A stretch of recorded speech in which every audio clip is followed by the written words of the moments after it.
vamos a hablar acerca de los tipos de párrafos. El objetivo es contextualizar y promover el uso de párrafos introductorios, de transición, de contenido y de conclusión, que es la estructura básica de cada párrafo. Es importante conocer los tipos de párrafos en un texto, ya que dependiendo de la idea que nosotros queramos plasmar en nuestro texto, los párrafos tendrán distinta utilidad.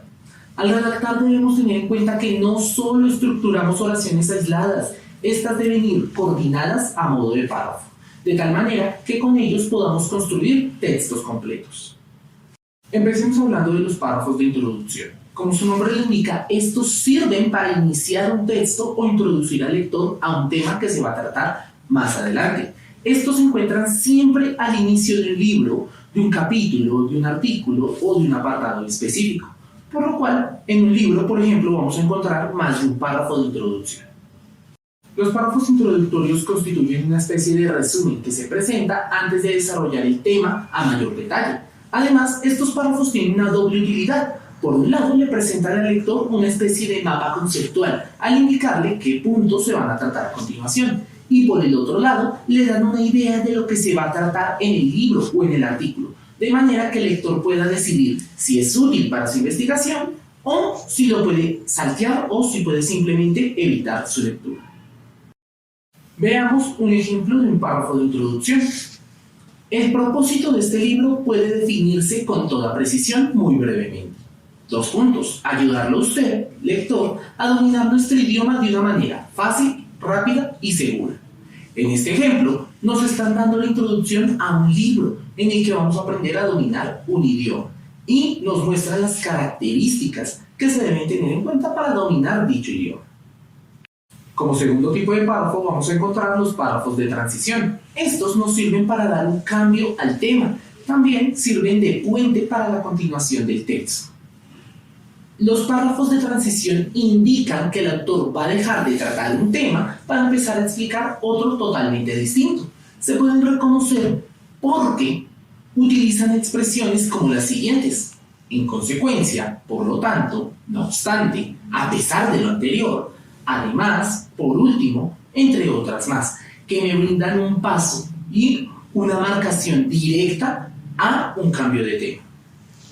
Un ejemplo de este tipo de párrafos es el siguiente. Existen otras formas de representación más o menos semejantes a los mapas conceptuales. Aludiremos brevemente a algunas de ellas a continuación.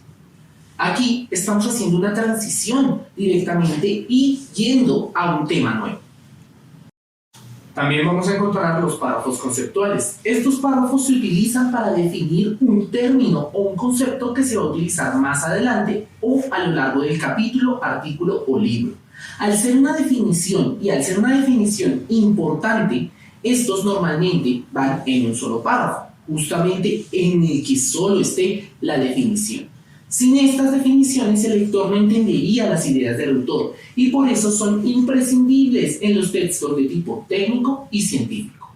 Existen algunos textos que son tan técnicos y tan complicados que traen un capítulo especial dedicado solamente a la definición de términos, que en ese caso es el denominado glosario. Veamos un ejemplo de un párrafo conceptual. La estilística consagrada a la enseñanza de un arte o una ciencia se llama didáctica. Ha de ser clara y metódica, pasando de lo elemental a lo difícil de una manera gradual. Aquí pudimos ver un ejemplo directo de una definición de lo que es didáctica. También veremos los párrafos explicativos. Como su nombre lo indica, sirven para explicar o desarrollar más ampliamente un tema que se está presentando. Estos suelen ser los más extensos y los más abundantes en la mayoría de textos, dependiendo obviamente de la complejidad del tema o del concepto que se esté explicando. En los textos periodísticos o literarios se utilizan para explicar la historia, la situación o la noticia que se está presentando a los lectores. Un ejemplo de un párrafo explicativo es el siguiente. La historia de las bibliotecas es larga e interesante. Se remonta mucho más allá de la invención de la imprenta y de la aparición de los libros tal como se conoce hoy. Hay eruditos que opinan que se puede suponer la existencia de bibliotecas desde hace unos 5.000 años. Si bien la primera de la que hay cierta noticia es la Biblioteca de Babilonia, que debió existir hace unos 2.000 años antes de Cristo. En este párrafo tan extenso como ustedes lo pudieron ver, podemos identificar una explicación detallada acerca de aquel contenido que el autor deseaba transmitir. Por último, vamos a observar los párrafos de conclusión. Estos son aquellos mediante los cuales el autor pretende cerrar una idea o un apartado. Estos párrafos se encuentran al final del libro, de un capítulo, de un artículo, de cualquier tipo de texto. Es fácil detectarlos porque empiezan con expresiones como en conclusión, en síntesis, para terminar, para concluir, para finalizar. Poder identificar y estructurar distintos tipos de párrafos nos va a ayudar a generar mucho más precisión en los textos que nosotros estemos construyendo. Recuerden que lo importante es la posición del párrafo con respecto al texto y el sentido o la intención que le estemos dando al mismo.